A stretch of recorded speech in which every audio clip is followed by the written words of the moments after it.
पर राजापन से मोही बचैयो जी।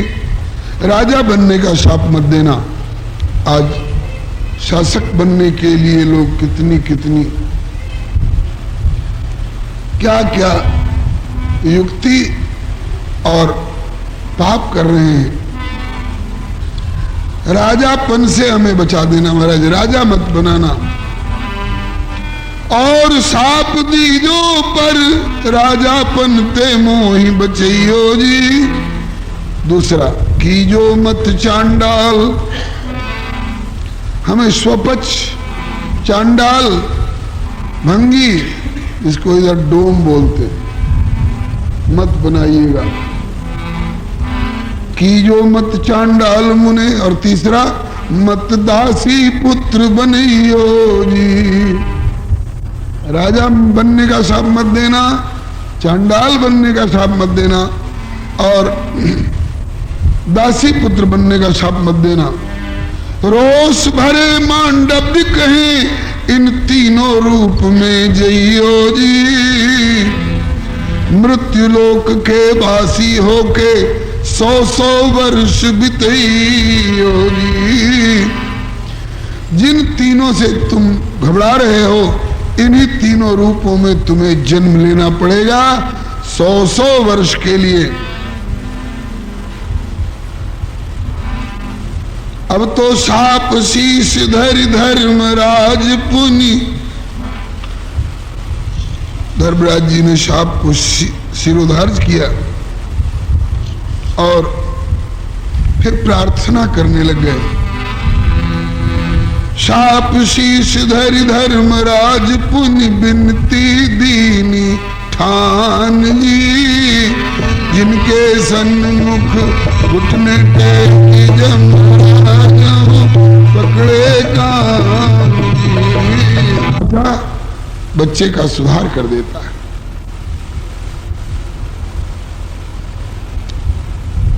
उस चोर ने कहा था कि जिस दिन मैं पहली बार दवा चुरा करके लाया, उसी दिन अगर एक तमाचा जड़ दिया होता इसने, तो आज मैं चोर और डाकू बनकर के औरों का और अपना बुरा करने वाला नहीं होता।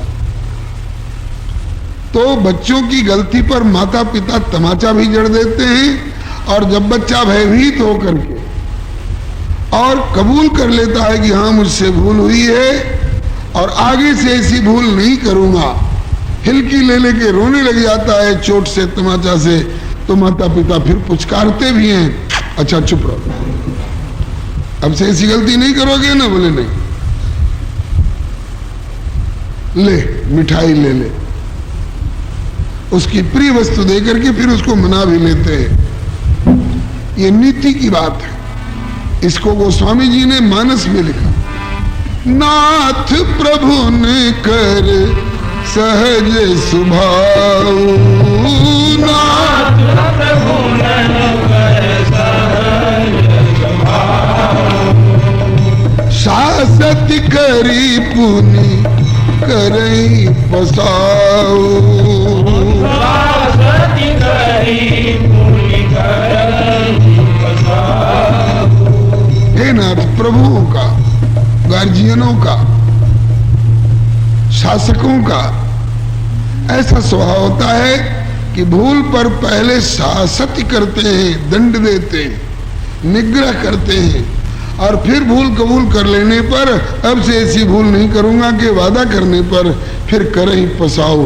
पसाओ माने प्रसाद, कृपा कर देते हैं, प्रसाद करते हैं। तो ऐसे ही औरों के लिए मैं शासक होऊंगा, लेकिन भगवान आपके लिए मैं बालक हूं।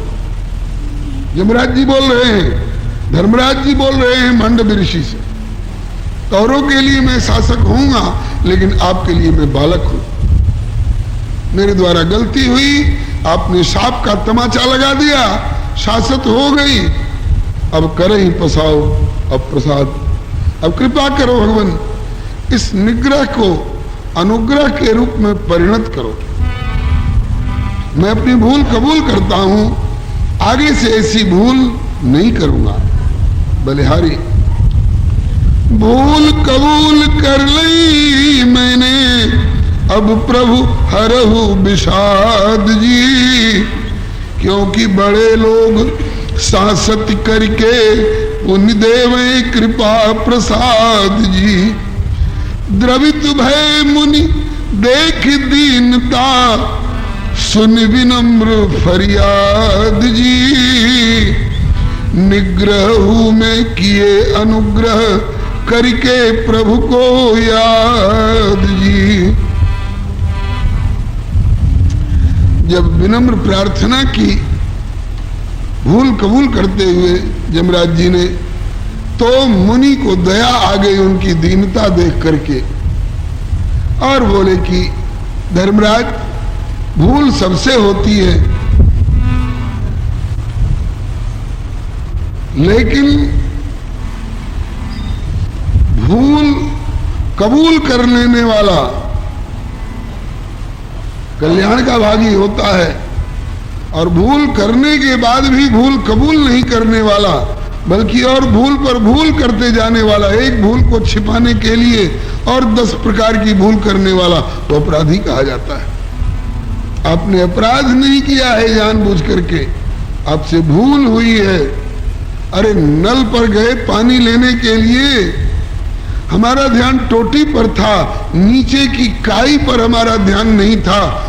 गए और ऐसी जगह पर पांव पड़ गया कि चिकनी काई, उस पर पांव फिसल गया, हम गिर गए, चोट खा गए, तो अपराध हुआ कि भूल हुई?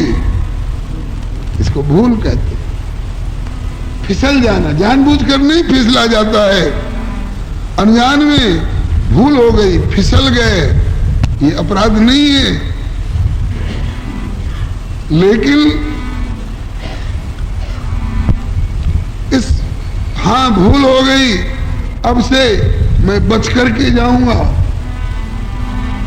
अगर ऐसी नियत कर ली तो भूल का मार्जन हो सकता। और नहीं साहब, तुम कौन होते हो मुझको समझाने वाले, मैं जो करता हूं ठीक है, तो ऐसा कहने वाला, ऐसा करने वाला अपराधी है। और उसको समझाने पर भी बात लगती नहीं है।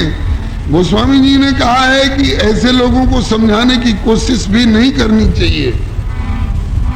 जो सुन समझी अनीति रत, जो सुन करके समझ करके भी अनीति में रत है, गलत कामों में प्रवृत्त है, उसको जो सुन समझी अनीति रत और जागत रहे जो सोए, उपदेश वो जगाई वो तुलसी उचित न हो। जो सुन करके समझ करके भी और गलत ही काम करने की टेप पकड़ रखी है, उसको समझाने की कोशिश उचित नहीं है। जो है जगा हुआ लेकिन सोने का अभिनय कर रहा है, जिसको कहते हैं कि माटिया रहा है, ऐसे को जगाने की कोशिश भी अनुचित है। अरे जो सोया हुआ है उसको नहीं जगाया जाएगा, जो जगा हुआ है और सोने का ढोंग कर रहा है उसको क्या जगाया जाएगा? वो अपराधी है। लेकिन जिससे अनजान में भूल हो गई और भूल कबूल कर लिया और अब से ऐसी भूल नहीं करूंगा, जो भूल हो चुकी है उसके लिए प्रायश्चित कर लूं, ऐसी नियत वाले की तो सफाई हो जाती है। जैसे कपड़े में मैल लग गई, हम साबुन पानी लगाएंगे तो छूट जाएगी, कपड़ा साफ हो जाएगा। इसी तरह से हमारे सूक्ष्म शरीर, मन, चित्त, बुद्धि, अहंकार, इनमें कोई दाग लग गया, कोई बुराई हो गई, तो उसको साफ करने के लिए भूल कबूल कर लेना और अब से ऐसी भूल नहीं करूंगा, और जो भूल हो चुकी है उसका प्रायश्चित करने की नियत, ये साबुन और पानी का काम करता है। उसकी धुलाई सफाई हो जाती है। धर्मराज जी ने अपनी भूल कबूल कर ली। तब श्री मांडव्य ऋषि ने कहा कि राजन ठीक है, जन्मोगे 3 रूपों में, लेकिन अब इस निग्रह मैंने दंड और अब उसमें अनुग्रह कर रहा हूं। जब मुख से निकल चुका है कि तीनों रूपों में जन्म लोगे और 100-100 वर्ष के लिए, तो 3 रूप में जन्म तो लेना ही पड़ेगा, इसमें तो क्या रियायत कर सकता हूं। लेकिन सुविधा कर देता हूं, क्या बोले, तीनों रूपन ते हरि भजियो। 3 रूप से जन्म लेकर के भी तुम धर्मराज हो, पापियों के लिए यमराज हो, धर्मात्माओं के लिए पुण्यात्माओं के लिए धर्मराज हो, और भक्तों के लिए भागवताचार्य हो। तो जन्म 3 रूप में लोगे, लेकिन उन 3 रूपों में जन्म लेकर के तुम घाटा वाला काम नहीं करोगे। क्या करोगे? बोले तीनों रूपन ते हरि भजियो, तजियो शान गुमान जी। जिनके टेकी जमराज हूँ पकड़े कान जी। तीनों रूपन ते हरि भजियो, तजियो शान गुमान जी।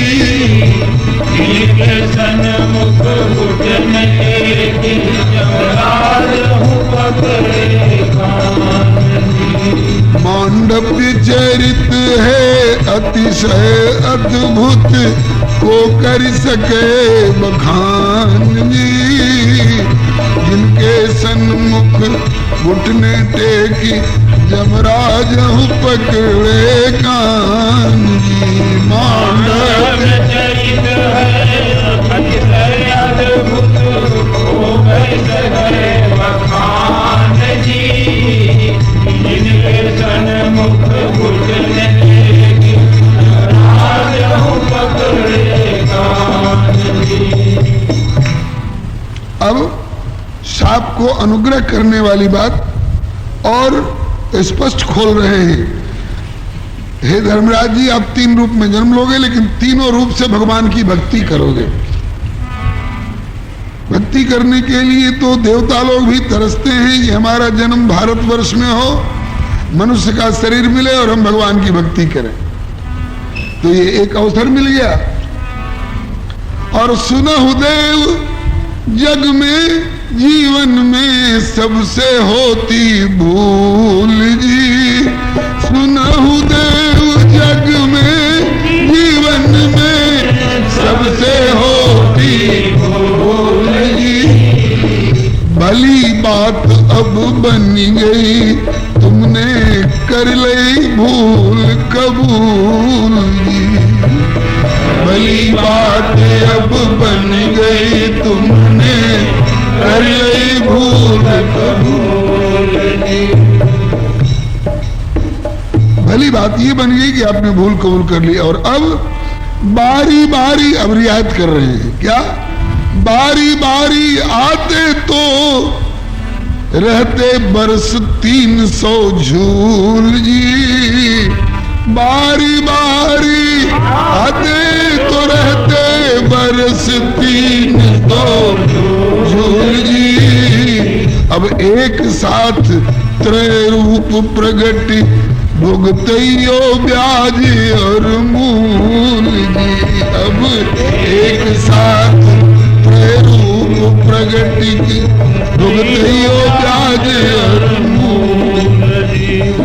और जग को दे आदर्श चरित, आचरो भक्ति और ज्ञान जी।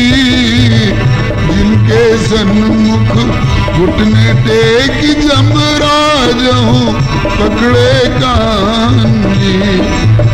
जग को दे आदर्श चरित, आचरियो भक्ति और ज्ञान जी।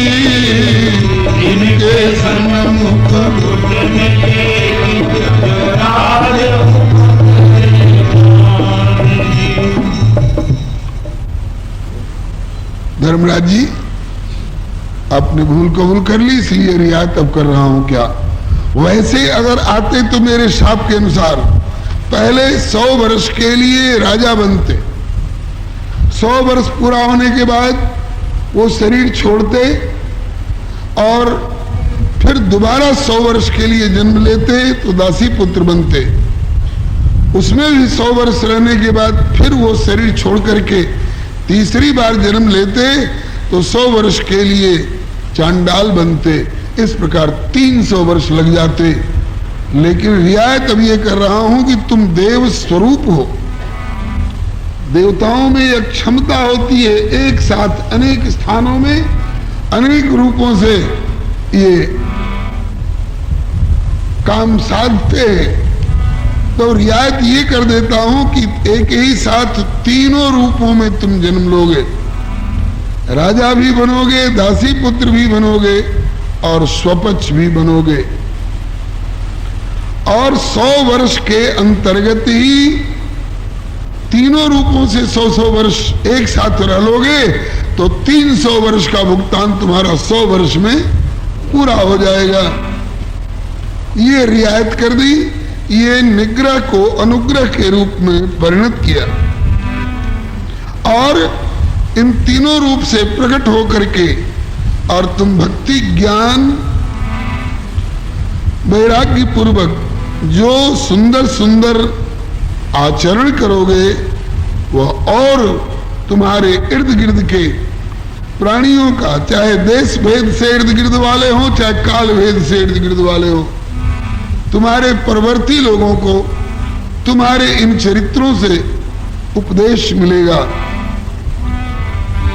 जो आज्ञा कही धर्मराज ने किए शीश पर धारण जी।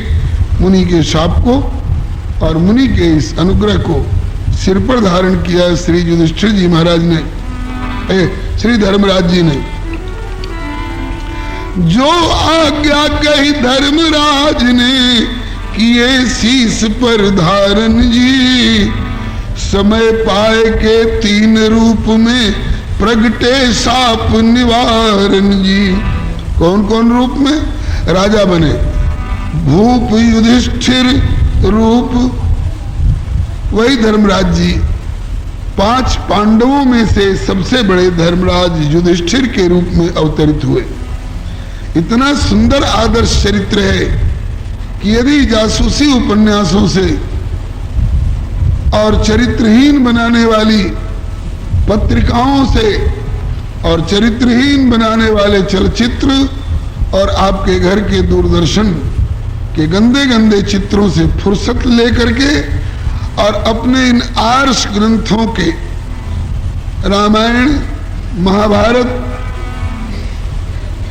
एवं अपने विभिन्न पुराण इनका आप अवलोकन करेंगे, मनन करेंगे तो आपको पता लगेगा कि हमारे पूर्वज कैसे कैसे सुंदर सुंदर आदर्श दे गए हैं। जो आज्ञा कही धर्मराज ने किए शीश पर धारण जी। समय पाए के 3 रूप में प्रगटे साप निवारण जी।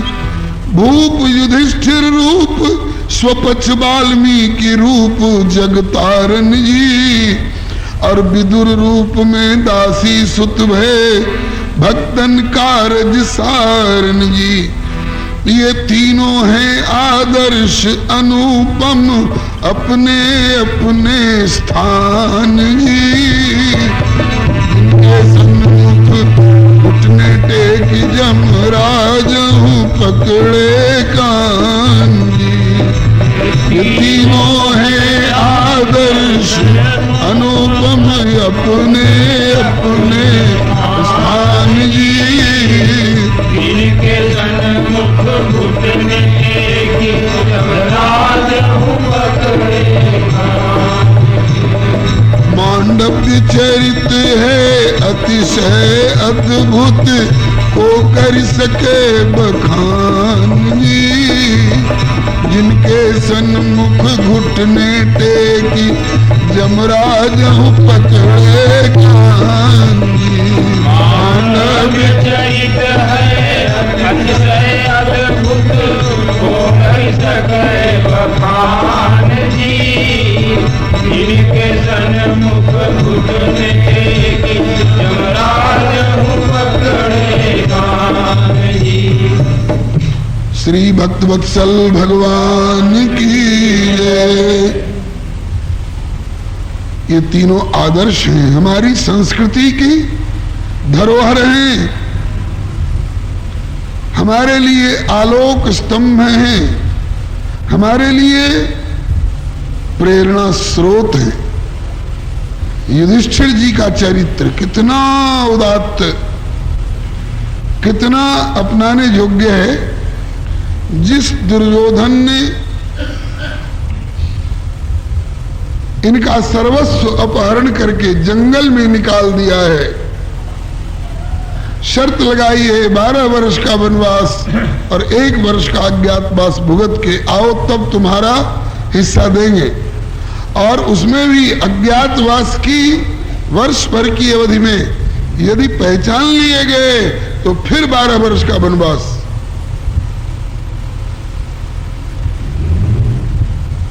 श्री हरे नमः।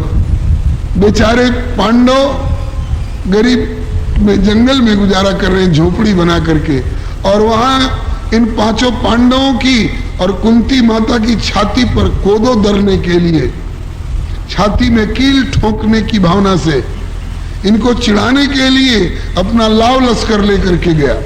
चलो वहां पिकनिक करेंगे, वनभोज करेंगे। वो सतुआ खाते हुए दिखाई पड़ेंगे और वहां 56 भोग खाएंगे।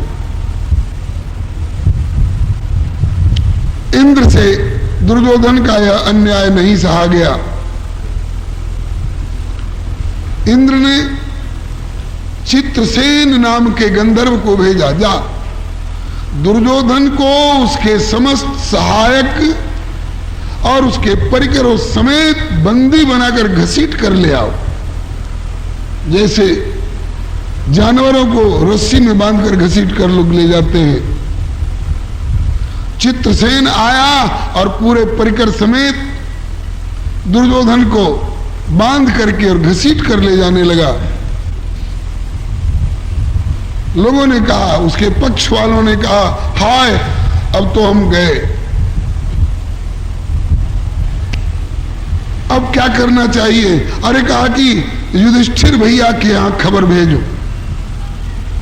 दुर्योधन ने कहा कि उसके यहां खबर भेजे जिसकी छाती पर कोदो दरने के लिए हम आए थे, और उसके यहां हम अपनी प्राण रक्षा की खबर भेजें और उससे मदद मांगे, इससे तो डूब के मर जाना हमारा अच्छा रहेगा। ये अभिमानी है ना। दुर्योधन की नीयत नहीं थी कि युधिष्ठिर से मदद मांगी जाए। विश्वास तो था कि अर्जुन अपना गांडीव धनुष खींच करके खड़ा हो जाएगा तो एक नहीं 100 चित्रसेन भी कुछ नहीं बिगाड़ सकेंगे, हम बच जाएंगे। लेकिन अभिमान के मारे, कहते हैं रस्सी जल जाती है मगर ऐंठन नहीं जाती है, दुर्योधन को मंजूर नहीं था। लेकिन उसके साथ वालों ने कहा कि इस अभागे के साथ हम क्यों मरे। खबर कर दी युधिष्ठिर जी के यहां। संयोग से युधिष्ठिर कुटिया के भीतर थे, आगे भीमसेन बाहर। कहा गया कि भैया दुर्योधन अपने परिकर समेत, बहु बेटियों समेत बंदी बनाकर घसीटते हुए ले जाए जा रहे हैं चित्रसेन के द्वारा। अब आप भाई हो, जरा चलकर मदद करो, उनको छुड़ा लो। भीमसेन ताली बजाकर उछल पड़े, बिन औषधि व्याधि विधि खोई, अच्छा हुआ हरदी लगी ने फिटकिरी चढ़ गो चोखो रंग, दुश्मन गए रसातल में। भोजपुरी में तेलहंडा कहते हैं, गोइलन तेलहंडा में। भीमसेन खुशी मनाने लगे। तब तक भीतर से युधिष्ठिर ने पूछा, भीम किस बात की खुशी मना रहे हो? अरे भैया मत पूछो, दुश्मन गए तिलहंडा में, गए दुश्मन रसातल को। कौन दुश्मन? बोले दुर्योधन इत्यादि। कैसे? पूरा ब्यौरा सुनाया। आए थे कि तुम सत्तू खा करके गुजारा कर रहे हो, हम 56 भोग तुम्हारे सामने खा रहे हैं, हमारी छाती पर कोदो दलने आए थे। फिर कहा कि देवराज इंद्र की आज्ञा से चित्रसेन नाम का गंधर्व आया और परिकर समेत बंदी बनाकर घसीट करके ले जा रहा है। तो हमें सताने वाला, हमको निर्वासित करने वाला शत्रु गया, इस बात से की खुशी मना रहा हूं। भैया युधिष्ठिर ने डांट दिया, भीम युधिष्ठिर का भाई होकर के तेरा इतना नीच विचार कैसे हुआ? कुंती का पुत्र होकर के तुम्हारा इतना नीच विचार क्यों हुआ? भरत का वंशज होकर के तुम्हारा इतना नीच विचार कैसे हुआ? भारत के रहने वाले, भारतीय कहला करके, भारत मने भा दीप्तो रत, जो प्रकाश का पुजारी है, और तुमको उल्लू की तरह अंधकार कैसे प्रिय लगने लगा भाई? तो भीमसेन कहते हैं कि क्या दुर्योधन को अपना दुश्मन नहीं मानूं? अरे कहा कि हम 5 भाई पांडव हैं, वे 100 भाई कौरव हैं, हम आपस में टकराएंगे हिस्सा बखरा के लिए, तो वे 100 हैं, हम 5 हैं, लेकिन हम में किसी के ऊपर अगर तीसरा कोई आकर के आक्रमण करेगा तो हम दोनों मिलकर 105 माने जाएंगे भैया। और दुर्योधन की बेटी नहीं, युधिष्ठिर की बेटी का अपहरण हो रहा है। दुर्योधन की बहू हमारी बहू है, हमारा भाई है, हमारे बड़का बाबूजी का बेटा है। खुशी मत मना भीम, जा करके छुड़ा करके ला। अर्जुन जल्दी जा। अर्जुन ने आकर के, बलिहारी अर्जुन ने आकर के चित्रसेन से कहा कि चित्रसेन छोड़ दे। चित्रसेन ने कहा कि अर्जुन मैं तुम्हारा मित्र हूं जरूर, लेकिन मैं तुम्हारा सेवक नहीं हूं, मैं सेवक इंद्र का हूं, स्वामी की आज्ञा से आया हूं। ये पापी तुम्हें सताने के लिए आया था, इसके बंदी बना लिए जाने पर तुमको खुशी होनी चाहिए। तुम छोड़ने का आग्रह कैसे कर रहे हो? तो कहा कि मेरे भैया युधिष्ठिर धर्मराज कहलाते हैं। अरे एक बार पूर्व जन्म में जो भूल हो गई, बार बार भूल होती रहेगी। अपने जीवन की हर क्रिया को, हर भावना को, हर वाणी को धर्म की कसौटी पर कस करके पालन करते हैं। उन्होंने आज्ञा दी है हम आपस में टकराएं तो वो 100 और हम 5, और हम दोनों में से किसी पक्ष के ऊपर कोई तीसरा आक्रमण करता है तो हम 105 माने जाएंगे। हम भाई हैं, चचेरे हैं तो क्या, हम भाई हैं। और हमारे भैया ने कहा है कि दुर्योधन की बेटी हमारी बेटी है, दुर्योधन की बहू हमारी बहू है। दुर्योधन की लाज जाएगी तो मेरी लाज गई मानी जाएगी, छोड़ दो। चित्रसेन ने कहा कि नहीं छोड़ूंगा, मैं तुम्हारा नौकर नहीं हूं, मैं तो इंद्र का सेवक हूं, मैं इंद्र की आज्ञा का पालन कर रहा हूं। तो अर्जुन ने कहा कि ठीक है, तुम अपने स्वामी की आज्ञा का पालन करो, और मेरे स्वामी मेरे बड़े भैया युधिष्ठिर हैं, मैं उनकी आज्ञा का पालन करूंगा। दोनों में युद्ध हुआ और चित्रसेन को हारना पड़ा। अर्जुन ने अपने दिव्य अस्त्र के द्वारा उसकी गति अवरोध कर दी, वो लेकर नहीं भाग सका और छुड़ा करके लाए। इसी ग्लानि में छूटने की खुशी जितनी हुई, औरों को तो खुशी हुई, लेकिन दुर्योधन को इतनी ग्लानि हुई कि कहा कि अब मैं तालाब में डूबकर मरने जा रहा हूं। जिसको मैं सताने आया था और उसने मुझको छुड़ाया, लाज के मारे मैं डूब मरने जा रहा हूं। छोड़ो उसके पाप को, क्या देखना है? युधिष्ठिर का यह उच्च विचार देखिए। एक और घटना बता दूं। एक बार वन यात्रा में माता कुंती को प्यास लगी, कहीं पानी दिखाई नहीं पड़ रहा है, लगता था कंठ सूख जाएगा, प्राणांत हो जाएगा। युधिष्ठिर ने सहदेव को भेजा कि भैया जा पानी कहीं से लाओ। युधिष्ठिर गए, निर्मल अगाध शीतल मधुर जल का सरोवर लहरा रहा है। ज्यों पानी लेने के लिए लपके तब तक आवाज आई, इस सरोवर और इसके जल पर मेरा अधिकार है। मेरे प्रश्न का उत्तर दिए बिना हाथ मत लगाना, नहीं तो जान से हाथ धोगे। सहदेव आतुरता के मारे सुनी अनसुनी करके जल में हाथ लगाए और प्राणांत हो गया, मूर्छित हो गए। युधिष्ठिर ने भेजा कि नकुल तू जा। कहां रह गया सहदेव? नकुल आए, उनका भी वही हाल। अर्जुन को भेजा, अर्जुन जा, अर्जुन का भी वही हाल।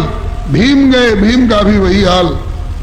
अंत में युधिष्ठिर ने कहा कि बात क्या है? मैं अनुशासनहीन व्यक्ति नहीं हूं, मुझे गुरुजी ने अनुशासन में रहना, धर्म पालन करना सिखाया है। सत्यम वद धर्मम चर। ठीक है, मैं आपको संतुष्ट करके जल लूंगा। बोलिए क्या प्रश्न है आपका? युधिष्ठिर ने प्रश्नों का समीचीन उत्तर दिया। यक्ष प्रसन्न हो गया और बोला, युधिष्ठिर तुम सचमुच में धर्मराज हो। महाभारत में यह प्रसंग पढ़ने योग्य है। युधिष्ठिर तुम सचमुच में धर्मराज हो, तुमने उत्तर देकर मुझे संतुष्ट कर लिया, अब मैं सुविधा दे रहा हूं। इन 4 मरे हुए भाइयों में से जिसको को एक भाई को जिंदा कर सकता हूं। किसको जीवित करूं? बोलो, निर्णय लो। कुछ सोच करके श्री युधिष्ठिर जी ने कहा कि नकुल अथवा सहदेव में से किसी को जीवित कर दो। श्री हरे नमः। यक्ष ने कहा कि युधिष्ठिर इतने विचारवान होकर के और तुम ये विचारहीन मांग क्यों कर रहे हो? बोले क्यों, मेरे मांग में विचारहीनता क्या है? कहा कि अर्जुन और भीम सरीखे सुयोग्य पराक्रमी भाइयों को नहीं जीवित करने की बात कर रहे हो। नकुल और सहदेव में से किसी एक को जीवित कर दो। वे जीवित हो जाएंगे तो तुम्हारा कौन सा काम बना देंगे? उनमें क्या रखा है? अरे भीम अथवा अर्जुन में से किसी एक को जिला ले। नकुल सहदेव में क्या रखा है? नकुल और सहदेव में से किसी एक को जिलाने की बात क्यों कर रहे हो? क्या प्यारा उत्तर दिया युधिष्ठिर ने। बोले कि इसलिए कि हम एक बाप के 5 बेटे जरूर हैं, लेकिन मां 2 हैं, कुंती और माद्री। कुंती के 3 पुत्र युधिष्ठिर भीम अर्जुन, माद्री के 2 पुत्र नकुल और सहदेव। तो कुंती माता का एक पुत्र युधिष्ठिर जीवित है, तो एक पुत्र माद्री का भी जीवित होना चाहिए। दोनों माताओं को सपूती होना चाहिए। वो यक्ष बहुत ज्यादा प्रसन्न हुआ, कहा कि मैं अभी भी तुम्हारी परीक्षा ले रहा था कि देखे तुम्हारे मन में अपने पराये का भेद तो नहीं आता है। तुमने अपनी मां को पुत्रवती स्वयं जीवित रह करके बनाया और इन नकुल और सहदेव में से किसी एक को जीवित करने की बात करके माद्री नाम की अपनी छोटी मां को भी पुत्रवती बनाए रखने का संकल्प किया। तुम्हारा यह महान विचार देखकर मैं प्रसन्न हूं। और ले, अब तेरे 4 भाई जीवित हो रहे हैं। 4 भाइयों को जीवित कर लिया। यह आदर्श कहां मिलेगा? विश्व के किस कोने में मिलेगा जी? श्री विदुर जी महाराज का और श्री वाल्मीकि जी का जो आदर्श प्रतिष्ठित हुआ है। वाल्मीकि जी 2 हुए हैं। एक वाल्मीकि रामायण लिखने वाले आदि कवि, वो ब्रह्मर्षि थे, वो त्रेता से भी पहले के हैं। और ये वाल्मीकि जी जो धर्मराज के अवतार हैं, ये स्वपक्ष मने भंगी कुल में उत्पन्न हुए हैं। लेकिन इतना पवित्र जीवन है कि युधिष्ठिर जी के राजसूय यज्ञ में हजारों जटाधारियों के, तिलकधारियों के भोजन करने पर भी जो शंख नहीं बजा था भगवान का, और वो वाल्मीकि स्वपक्ष के भोजन करने पर बजा है। कथा भक्तमाल में प्रख्यात है। संभव है क्रम में आएगी कथा, इस बार नहीं तो अगली बार, अथवा जैसी प्रभु की इच्छा। अस्तु, अब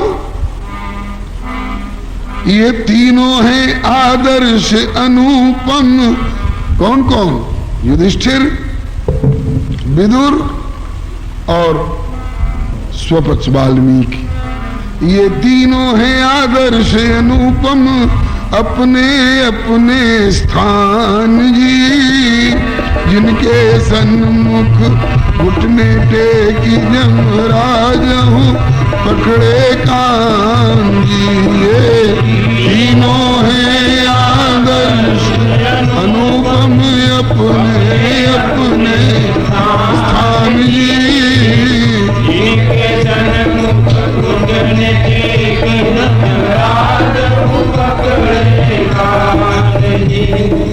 अब सिंहावलोकन न्याय से मांडव्य चरित्र है अतिशय अद्भुत। क्या अद्भुतता है?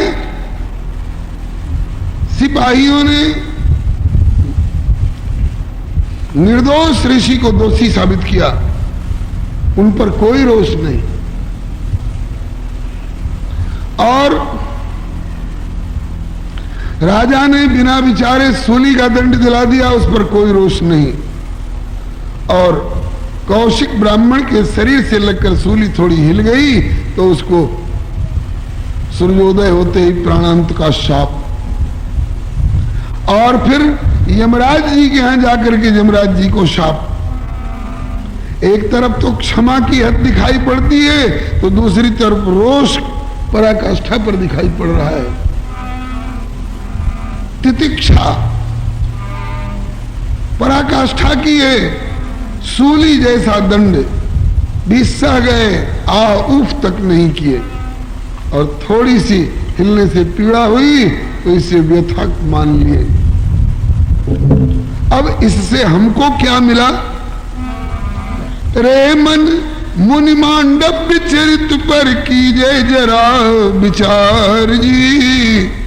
भजन तितिक्षा क्षमा अनुग्रह निग्रह अगम अपार जी। एहिमिस महिमा पातिव्रत्य की प्रगट भई संसार जी। विदुर युधिष्ठिर वाल्मीकि सम भयउ भक्त अवतार जी। संत क्रिया जग हित कर, संतों की हर क्रिया कल्याण करने वाली होती है। साधुते हो न कारज हानि। मुनि श्राप जो दीना अतिबल कीना, तो संत क्रिया जग हित कर, इनको श्राप होए वरदान जी। इनके सन्मुख घुटने टेकी यमराज हूँ पकड़े कान जी। संत क्रिया जग हित कर, इनको शाप होए वरदान जी। इनके सन्मुख घुटने टेकी यमराज हूँ पकड़े कान जी। ये चरित्र भक्तमाल में है, महाभारत में है और विभिन्न पुराणों में है। श्री भागवत महाभारत में चरित लियो विस्तार जी। सुने गुने और करे आचरण, तो भव से बेड़ा पार जी। गुरुमुख सुने दास नारायण, भक्तमाल श्रुति सार जी। तो क्या हो? बोले कि रीझे संत अनंत नेह निधि, और पावे प्रभु को प्यार जी। बचन कर्म मन चरण शरण लही, बचन कर्म मन चरण शरण लही, भजिए भक्त भगवान जी। जिनके सन्मुख घुटने टेकी यमराज हूँ पकड़े कान जी। बचन कर्म मन चरण शरण लई, भजिए भक्त भगवान जी। जिनके सन्मुख घुटने टेकी यमराज हूँ पकड़े कान जी। मांडव्य चरित है अतिशय अद्भुत, को कर सके बखान जी। जिनके सन्मुख घुटने टेकी यमराज हूँ पकड़े कान जी। मांडव्य चरित है अतिशय अद्भुत, को कर सके बखान जी। जिनके सन्मुख घुटने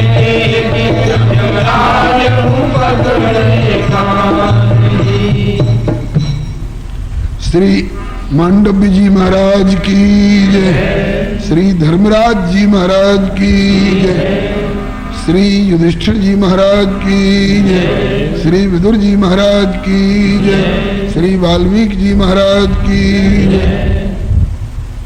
आज पूर्वान्न वाले सत्संग में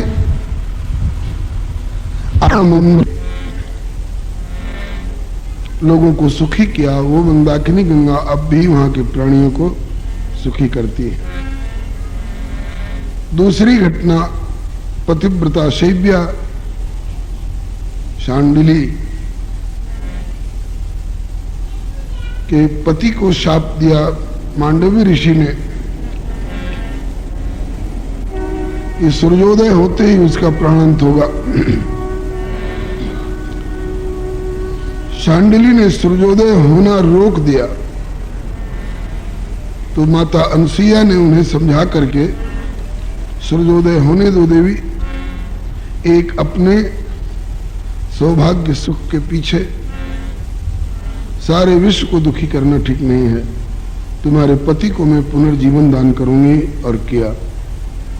इस प्रकार से दोबारा विश्व का संकट टाला इन्होंने। अब माता अनुसुईया के जीवन की तीसरी घटना जो बड़ी प्रख्यात है।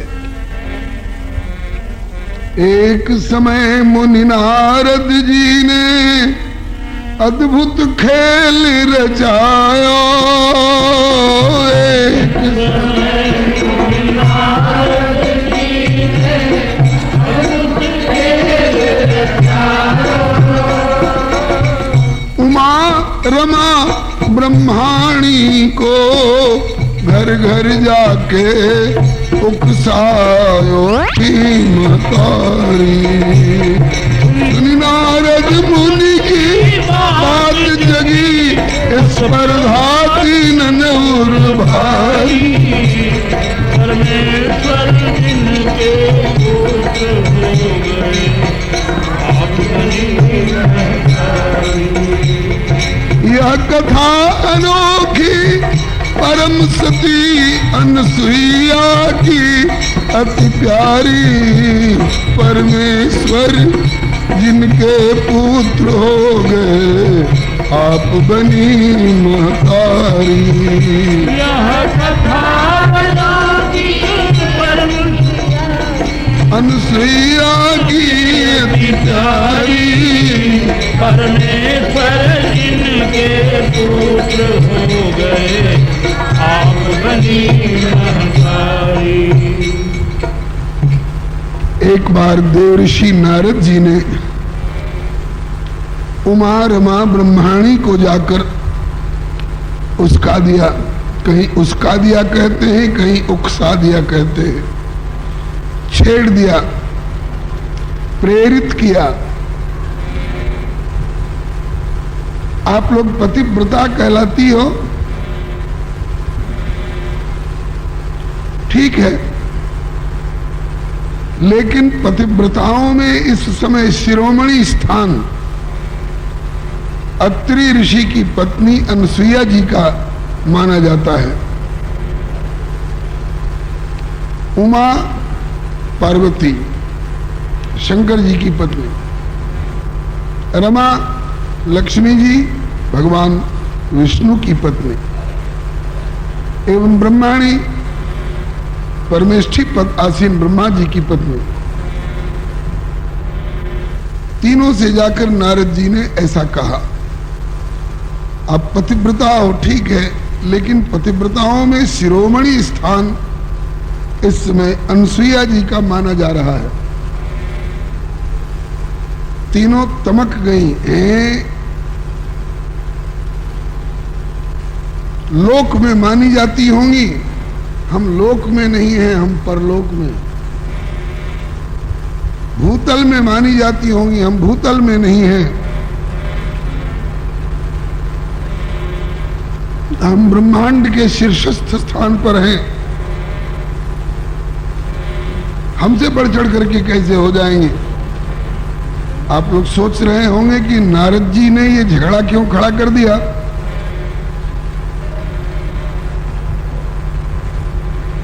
तो इसका उत्तर हमें जैसा सुनने समझने को पढ़ने को मिला है, नारद जी अपने मन से कुछ भी नहीं करते। ऋषि नारद हरि भगत सयाने, हरि के मन की रुचि पहचान। प्रभु की जैसी रुचि होती है उसके अनुसार ये लीला रचते हैं, रचाते हैं। लगता है कि इस घटना को बहाना बनाकर इस माध्यम से प्रभु पातिव्रत्य की महिमा को प्रकट करना चाहते थे।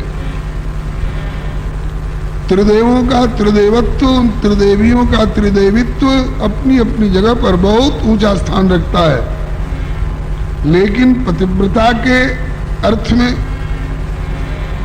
नारद जी ने अनुसुईया को शिरोमणि का करके वर्णन किया। इससे उन तीनों देवियों के मन में स्पर्धा का भाव आ गया। होंगी पतिव्रता, लेकिन क्या हमसे बढ़ चढ़ करके पतिव्रता हो सकती है? नारद जी ने कहा लोग तो ऐसा ही कहते हैं। अब तो तीनों ने निज निज पति प्रेरे। श्री गुरुदेव भगवान की जय जय। सीताराम जय सीताराम, सीताराम जय सीताराम, राधे श्याम जय राधे श्याम।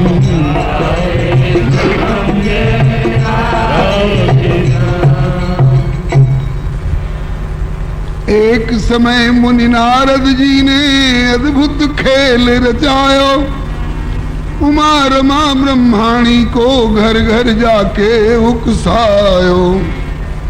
सती शिरोमणि अनसुईया ने ऐसो नाम कमायो, कि पतिव्रता में परम श्रेष्ठ यह नाम जाते गायो।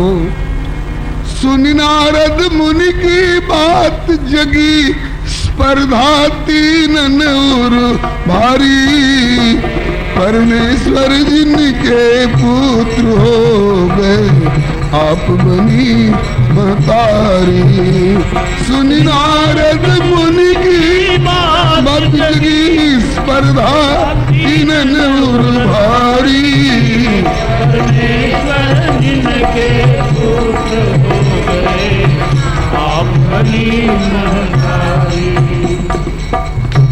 तीनों के हृदय में स्पर्धा जगी और तीनों ने निज निज पति प्रेरे कि कठिन परीक्षा लीजिए। अनसुईया किम सती शिरोमणि, ये कैसे सहज पति ये। ब्रह्मा विष्णु महेश चले, सन्यासी वेश धरीजे। द्वार पहुंची एक संग, सती से बोले कि भिक्षा दीजिए। जब लखी खोल पट खड़े द्वार, सन्यासी तीन भिखारी। परमेश्वर जिनके पुत्र हो गए, आप बनी महतारी। जब लखी खोल पट खड़े द्वार, सन्यासी तीन भिखारी। परमेश्वर जिनके पुत्र हो गए, आप बनी महतारी। तीनों अपने अपने लोक से, ब्रह्मा सत्यलोक से, भगवान शंकर कैलाश से एवं भगवान विष्णु अपने वैकुंठ से चल पड़े। चले तो अलग अलग, किंतु पहुंचे एक साथ माता अनुसुईया के द्वार पर। और तब पहुंचे जब श्री अत्रि ऋषि अनुसुईया जी के पतिदेव तपस्या में रत थे। घर में माता अनसुईया थी। तीनों ने पहुंचकर आवाज लगाई। माता ने पूछा कौन? किवाड़ खोलकर देखा 3 सन्यासी खड़े हैं, काशाय वस्त्रधारी 3 सन्यासी खड़े हैं। पूछने लागी आय सुदेव हमारे योग्य कोई सेवा? क्या है आपकी सेवा कीजिए भगवान, कैसे पधारे, आज्ञा कीजिए। पूछने लागी आय सुदेव हमारे योग्य कोई सेवा? भिक्षा दीजिए देवी हमें अस बोले तब ही त्रिदेवा। देवी हम 3 सन्यासी आपके द्वार पर अतिथि रूप में उपस्थित हैं, हमें भिक्षा दीजिए। कैसी भिक्षा चाहिए कहिए? अन्न दुग्ध फल मेवा, बनी रसोई कच्ची पक्की भोजन या कि कलेवा। अन्न असिद्ध चून चावल घृत अथवा शाकाहारी। परमेश्वर जिनके पुत्र हो गए आप बनी महतारी। अन्न असिद्ध चून चावल घृत अथवा शाकाहारी। परमेश्वर जिनके पुत्र हो गए आप बनी महतारी। यह कथा अनोखी परम सती अनसुईया की अति प्यारी। परमेश्वर जिनके पुत्र हो गए आप बनी महतारी। यह कथा अनोखी परम सती अनसुईया की अति प्यारी। परमेश्वर जिनके पुत्र हो गए आप बनी महतारी।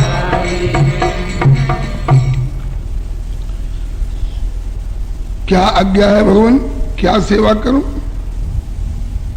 कहा कि भिक्षा दीजिए। माता ने पूछा कैसी भिक्षा चाहिए? आप अन्नहारी हैं तो अन्न दूंगी, फलाहारी हैं तो फल दूंगी, पयाहारी हैं तो दुग्ध की व्यवस्था करूंगी। कच्ची रसोई चाहिए तो कच्ची प्रस्तुत करूंगी, पक्की चाहिए पक्की रसोई प्रस्तुत करूंगी। कच्चा राशन सामान लीजिएगा तो राशन सामान दूंगी। बनी बनाई रसोई चाहिए तो बनी बनाई रसोई दूंगी। चून चुटकी लीजिएगा तो चून चुटकी दूंगी। भरपेट का सीधा सामान लीजिएगा तो भरपेट का सीधा सामान दूंगी। मधुकरी टुकड़ा भिक्षा लीजिएगा तो आंशिक भिक्षा दूंगी। भरपेट बैठ करके जीमना चाहेंगे तो बिठाकर भरपेट जिमाऊंगी। सामान्य स्वल्पाहार कलेवा के रूप में लेना चाहेंगे, कैसी भिक्षा आपको दूं? बोले अतिथि जिमावो कुछ भी जैसी तुम्हारी इच्छा, किंतु शर्त है एक दीजिए वस्त्रहीन होए भिक्षा। जो आपकी इच्छा हो जिमा दो, हमारा पेट भरना चाहिए, भरपेट भिक्षा लूंगा। लेकिन एक शर्त है, वस्त्रहीन होकर भिक्षा दीजिए। घबरा गई अनसुईया हैं? बोले अतिथि जिमावो कुछ भी जैसी तुम्हारी इच्छा, किंतु शर्त है एक दीजिए वस्त्रहीन हुए भिक्षा। सुनी अनसुईया सोचने लागी ये तो आई कठिन परीक्षा। कैसे ये सन्यासी हैं और कैसी इनकी शिक्षा। ये कैसे सन्यासी हैं?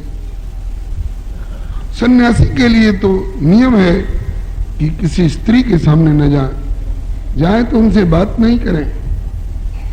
प्राकृत नारी की कौन कहे? किसी कागज में नारी का चित्र बना हो तो उधर न देखे। काठ की बनी हुई स्त्री कठपुतली जिसको कहते हैं उधर न देखे।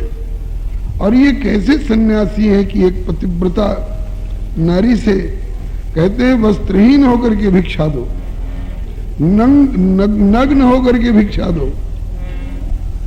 निर्वस्त्र होए भिक्षा देगी किमी कोई पतिव्रता नारी। परमेश्वर जिनके पुत्र हो गए आप बनी महतारी। निर्वस्त्र होए भिक्षा देगी किमी कोई पतिव्रता नारी। परमेश्वर जिनके पुत्र हो गए आप बनी महतारी। लगता है ये सही सन्यासी नहीं है। सन्यासी रूप में पधारे हुए छद्म वेशधारी कोई और है। ऐसा क्यों कह रहे हैं? है रहस्य कोई अवश्य, है रहस्य कोई अवश्य, ये है न सत्य सन्यासी। देखूं तो नेक ध्यान धर के ये कौन कहाँ के वासी। यदि मैं संकल्प पूर्वक अंतर्मुख होकर के देखूंगी तो मेरे हृदय के आईने पर झलक जाएगा ये है कौन। कोई रहस्य है रहस्य कोई अवश्य, ये है न सत्य सन्यासी। देखूं तो नेक ध्यान धर के ये कौन कहाँ के वासी। थोड़ी देर के लिए अंतर्मुख हुई, झट समझ गई पतिव्रत प्रभाव विधि विष्णु शंभु कैलाशी। आए हैं लेन परीक्षा मेरी इनकी प्रेरक उमा रमासी। भई किम कर्तव्य विमूढ़ मन ही मन सोचन लगी बिचारी। परमेश्वर जिनके पुत्र हो गए आप बनी महतारी। विमूढ़ मन ही मन सोचन लगी बिचारी। परमेश्वर जिनके पुत्र हो गए आप बनी महतारी। समझ गई ये तो ब्रह्मा विष्णु महेश है। अपनी अपनी पत्नी से प्रेरित होकर मेरे पातिव्रत की तप पुण्य लेकर चले जाएंगे। नियम है, गृहस्थ बाध्य है आने वाले प्रिय और पूज्य अतिथि का सम्मान करने के लिए, चोर डाकू का सम्मान करने के लिए बाध्य नहीं है। प्रिय और पूज्य अतिथि का सम्मान करने के लिए गृहस्थ बाध्य है। यदि नहीं करता है तो उसका पुण्य लेकर वह समागत अतिथि चला जाता है। तो आज दोनों तरफ से खतरा है, घाटा है। वस्त्रहीन हो भिक्षा दूं तो धर्म पतिव्रत जावे। नाही कर फटकारू तो गृहपति को पुण्य नसावे। करनो चाहिए कैसे कहा कछ मेरी समझ न आवे। कठिन धर्म संकट अब तो श्री हरि लाज बचावे।